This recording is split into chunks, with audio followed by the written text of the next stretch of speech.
Welcome to Life Stories. Today, we bring you a tale of unexpected connections, long-buried secrets, and the journey of self-discovery. Follow Claire Matthews, a young woman raised in an orphanage, as she uncovers the shocking truth about her family and her mysterious past. What begins as a chance encounter with a powerful CEO leads to revelations that change her life forever. This story is one of pain, healing, and the courage to confront the past in order to move forward. Stay tuned, and don't forget to subscribe to our channel to begin today's story. I never expected this day to come. Standing in the gleaming lobby of Foster Enterprises, I could barely keep my hands from trembling. My worn-out resume felt like a piece of scrap paper in my grasp. One that had somehow made its way into the hands of the most powerful people in the city. The 40-story glass and steel tower before me seemed as far removed from my humble beginnings as the moon was from the earth. But here I was, on the precipice of a future I had only ever dared to dream about. Growing up in St. Mary's Orphanage, the first 18 years of my life were marked by uncertainty and hardship. I was raised in a place where the walls echoed with silence and the faces of the other children were like mine, full of longing for a life outside those concrete gates. Yet, I had always believed I could make my own way, even when the world around me seemed to conspire against it. At 23, after years of supporting myself through multiple jobs and scholarships, I found myself standing at the threshold of Foster Enterprises, an opportunity I hadn't even sought out. I had never meant to apply here. The coincidence of the Foster name had always made me uneasy. Growing up, I had always wondered about my last name, why I was given it, why it seemed to carry so much weight. It felt like a cruel joke, to have the same surname as the very family I had never known. My roommate, however, had submitted my resume without telling me, and here I was, waiting for the impossible to unfold. "Miss Matthews," the receptionist's voice broke through my thoughts, and I looked up. "Mr. Foster will see you now." My heart skipped a beat. Mr. Jason Foster, the billionaire CEO whose face I had seen countless times in business magazines. Whose piercing blue eyes seemed to follow you no matter where you looked. It was the same face that stared down at me from the portraits lining the hallway. As I walked past the photos of this imposing figure, I couldn't help but feel a deep unease. Was I walking into the lion's den? The accounting manager, David Blake, was friendly enough, though a bit detached. He reviewed my qualifications with a neutral expression, barely looking up from my resume. "Your grades are exceptional, Miss Matthews," he said after a long silence. "But we typically hire from top business schools. I'm not sure if we can make an exception." I wasn't offended by his words. I knew what he meant. I lacked the pedigree, the right connections, the polished resume of others who had been groomed for this world from birth. But what I lacked in privilege, I made up for with determination. "I understand, sir," I said, leaning forward, my voice steady despite the anxious flutter in my chest. "But what I lack in pedigree, I make up for in determination and work ethic. I've supported myself entirely since I aged out of the system. I've never missed a day of work, never failed to meet a deadline." David Blake's stern expression softened slightly. For a moment, I saw something human in his gaze. But he quickly masked it again. He gave me a polite smile and nodded. "The system," he murmured, his voice shifting as he continued. "You grew up in St. Mary's, then?" I nodded, a faint smile forming on my lips despite myself. "Yes, sir. I was there from infancy until I aged out at 18. His expression seemed to change subtly, something flickering behind his eyes. But it was gone before I could make sense of it.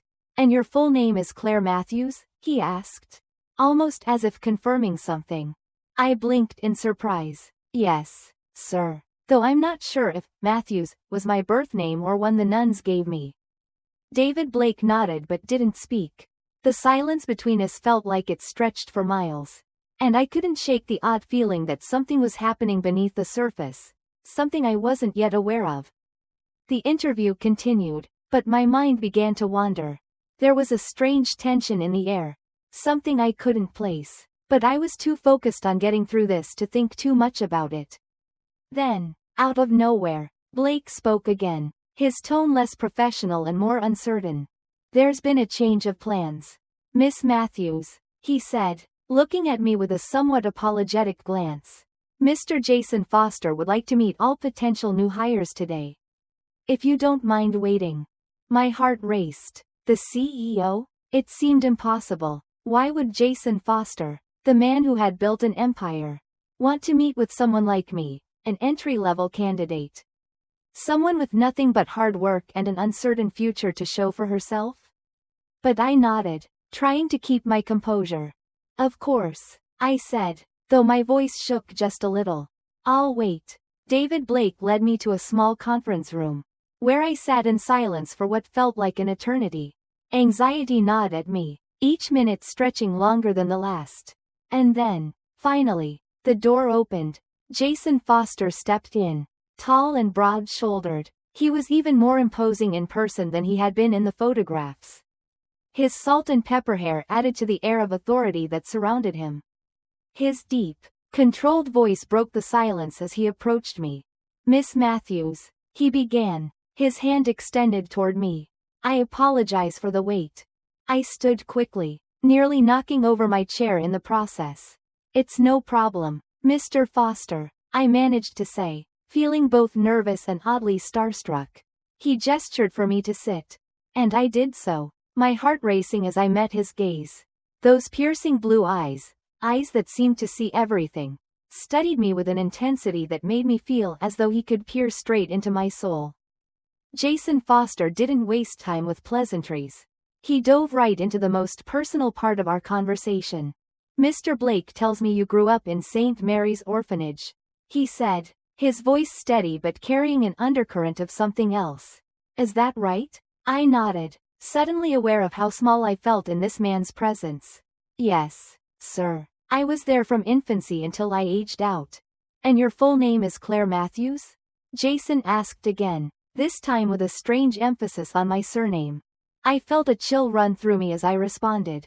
"Yes, sir. That's my name." But the question in his tone lingered in the air like an unanswered riddle.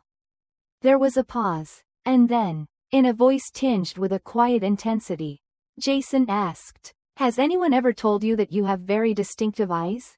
I blinked, caught off guard. "Yes, sir. The nuns used to call them violet." His eyes flickered as if a spark of recognition had just ignited. "My mother had eyes that color." I froze. I didn't understand. The conversation was starting to feel surreal, as if the world had shifted beneath me, and the floor was no longer solid.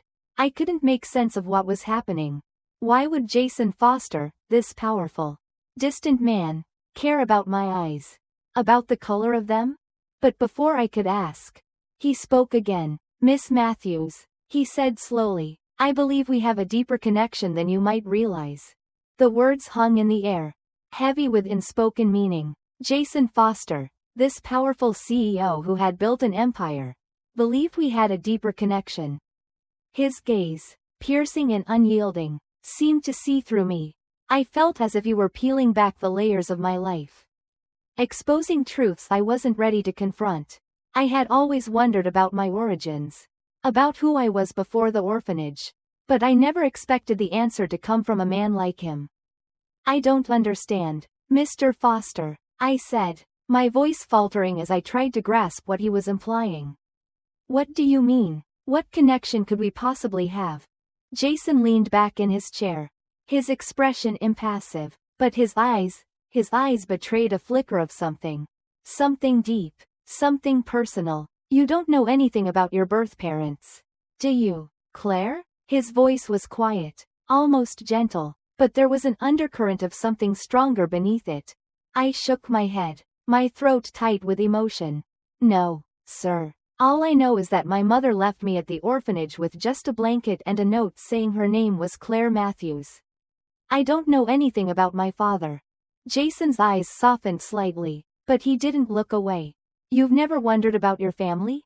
Where you come from?" I swallowed hard, my mind racing. Of course, I had wondered. I had spent my entire life wondering who I was, why I was abandoned, and what my life would have been like if things had been different. But I had never imagined that this conversation, this moment, would lead me to the answers I was seeking. My name, I said slowly, was given to me by the state. I never questioned it. I just lived my life. Jason nodded, his expression unreadable. Claire Matthews. He repeated my name as if weighing it. Then, after a long pause, he asked, "Do you know anything about the Foster family?" The name might seem familiar. I stared at him in confusion. The Foster family? Yes. I have heard of you, of Foster Enterprises. But why does this matter? Jason's gaze hardened, and he leaned forward, his elbows resting on his knees. Your name, your eyes? He hesitated, his voice tight as he added, "Claire, I believe you're my daughter." My heart stopped. The words hit me like a wave crashing over rocks, leaving me breathless, stunned. My mind refused to accept them. How could this be possible? I had spent my whole life in the dark about my parents. And now, in one sentence, Jason Foster, this man I had never met, was telling me I was his daughter? What? I don't understand, I stammered, unable to process what he had just said. Jason's expression softened, but there was still something in his eyes, something I couldn't name, that made me feel like I was standing on the edge of something I wasn't ready for. Your mother was someone very important to me, he said quietly. Her name was Sarah. I loved her. I felt a sharp pain in my chest. Sarah. I had heard the name before, but it had always been a distant, vague reference. Something that existed in the shadows of my mind. Now, it was becoming real, and the realization hit me hard. Jason Foster's past was colliding with mine in ways I couldn't have foreseen. Sarah, I whispered, trying to make sense of it all. But why didn't you know about me? Jason's face darkened, and a flicker of pain crossed his features. Sarah and we were supposed to be together. But everything went wrong. I didn't know you existed until yesterday, when I heard about you through Mr. Blake. Blake? I asked, my confusion deepening. But why? How could he know about me? Jason's jaw clenched. Because he mentioned a candidate with violet eyes. Eyes like Sarah's. And when I heard your name, I knew I had to see you for myself. The pieces were slowly starting to come together. But they didn't fit. There were still too many questions. Too many holes in the story. But if you didn't know about me, why do you think I'm your daughter? Jason's eyes locked onto mine. His gaze unwavering. Because, Claire, I remember Sarah, and I remember her eyes.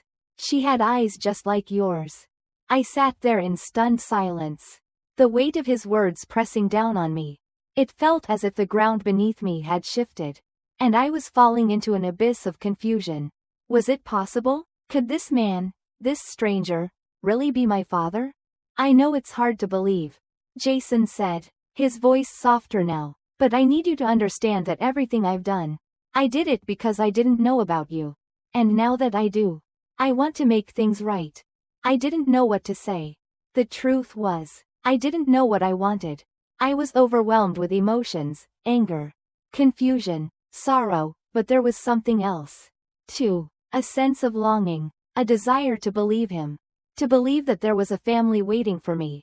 A family I never knew existed.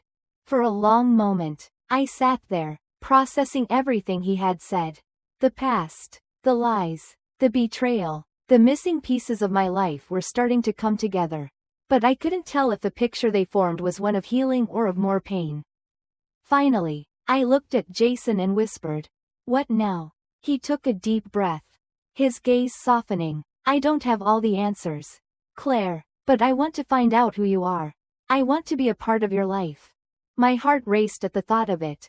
Could I trust him? Could I trust myself to believe in this new reality? What if everything I had known about my past was a lie? But for the first time in my life, there was a flicker of hope. And maybe, just maybe, that was enough to start this journey.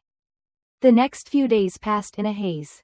I found it hard to focus on anything other than what Jason had revealed. I went through the motions of my life, working, eating, sleeping, but my mind kept returning to the impossible revelation he had dropped on me. Jason Foster was my father. How could that be? How could I have lived my entire life not knowing the truth? The weight of it all pressed down on me. And with every passing moment, I found myself questioning everything. Was this really my father? Or was it some twisted coincidence? What did he want from me? Was he seeking redemption? Or was there something more to this? Something he wasn't telling me? Jason had promised to make things right. To help me understand who I was and where I came from. But the more I thought about it, the more the pieces of the puzzle didn't fit.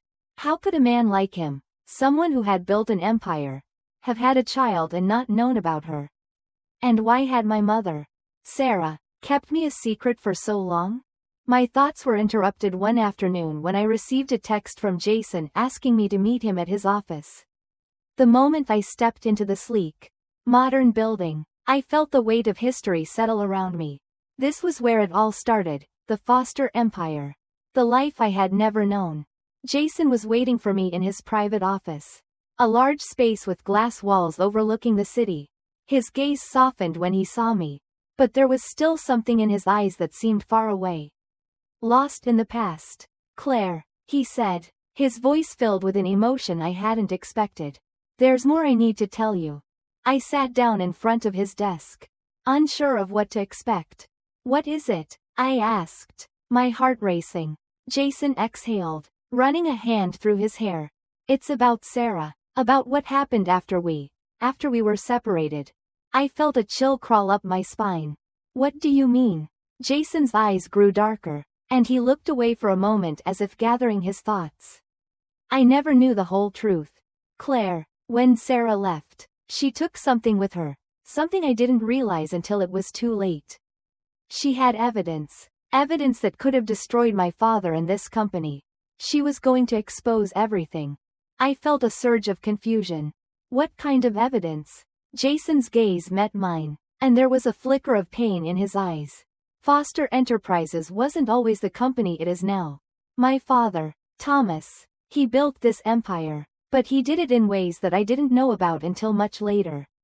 There were illegal dealings, money laundering, criminal connections that went back years. I froze. You're saying Foster Enterprises was involved in illegal activities? Jason nodded, his jaw tightening. I didn't know, Claire, not until after Sarah died. When she disappeared, I thought she was just running from me, from the pressure of our families. But now I know, she was running from my father. The room seemed to close in on me. My mind was reeling. Could everything I thought I knew about Jason and his family be a lie? Could my mother, Sarah, have been trying to protect me, and him, from the darkness lurking beneath the surface of Foster Enterprises? And my grandfather, Jason continued, his voice low. He was behind it all. He controlled everything, manipulated people, destroyed anyone who got in his way. When Sarah found out the truth, she tried to leave with the evidence. But before she could, Jason's voice faltered, and he took a deep breath, as if the words were difficult to say. She was killed. It wasn't an accident, Claire. She was murdered. My heart sank. You're saying my mother was murdered? Jason nodded grimly. She was going to expose everything, Claire. And my father, he couldn't let that happen. The revelation hit me like a punch to the gut. I had always known that something about my past didn't add up. But now it seemed that everything I had believed was built on a foundation of lies. Jason had no idea what had really happened to my mother. Just as I had no idea about the forces at play in my own life. I need to know everything. Jason, I said, my voice trembling with emotion. I need to understand what happened. Why didn't you protect her? Why didn't you fight for me? Jason's expression softened, his eyes filled with regret. I didn't know, Claire. I didn't know she was pregnant with you. After she left, I thought she just disappeared. I never thought it was because of my father. I never thought. His voice trailed off, as if the weight of his own guilt was too much to bear. Who was responsible for her death? I asked quietly, my throat tight with emotion. Jason's eyes darkened. It was my father, Thomas Foster. He didn't want anyone to find out about the things he had done. And when Sarah tried to expose him, he did everything in his power to silence her. The anger I had kept bottled up for so long began to stir. This was the truth I had been searching for, the truth about my family. About my past. But it wasn't the kind of truth I had hoped for. It was darker, more complicated, filled with betrayal and secrets that could never be undone. I need to find out who I am. Jason, I said, my voice steady now, but I need to know the full story. I need the truth about Sarah. About my father, about everything. Jason nodded, his eyes filled with a mixture of sorrow and determination. I'll help you, Claire. I'll help you find the answers. And together, we'll uncover the truth. For the first time in my life, I felt like I was no longer alone. But as the weight of my family's secrets began to sink in, I realized that finding the truth was just the beginning of a long, difficult journey. One that would require more than just courage, it would require forgiveness, healing, and the strength to face the darkness that had defined my family for so long.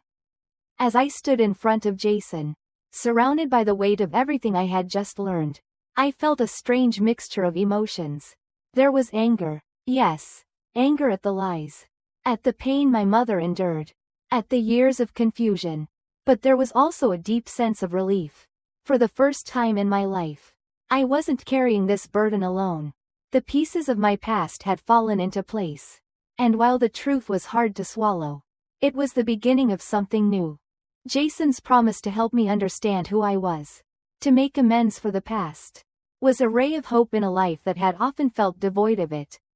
As we started to peel back the layers of deceit, I realized that healing wasn't just about uncovering the truth, it was about rebuilding. About understanding that the past, however painful, didn't define who I was. With every step, I learned more about myself, about the woman I could be, and about the family I had never known. It wasn't easy, and it wasn't quick, but it was the journey I had to take to truly understand who I was, who I wanted to be, and how to build something lasting from the ashes of the past. Now, as I stood at the helm of the Rebecca Matthews Foundation, helping others who had suffered like my mother, I felt a deep sense of purpose. The story of my life wasn't just one of hardship and loss. It was also one of redemption, of strength, and of love. Thank you for joining me on this journey. If you want to hear more life stories and follow along with other stories of resilience and healing, be sure to subscribe to the channel and stay tuned for more inspiring tales.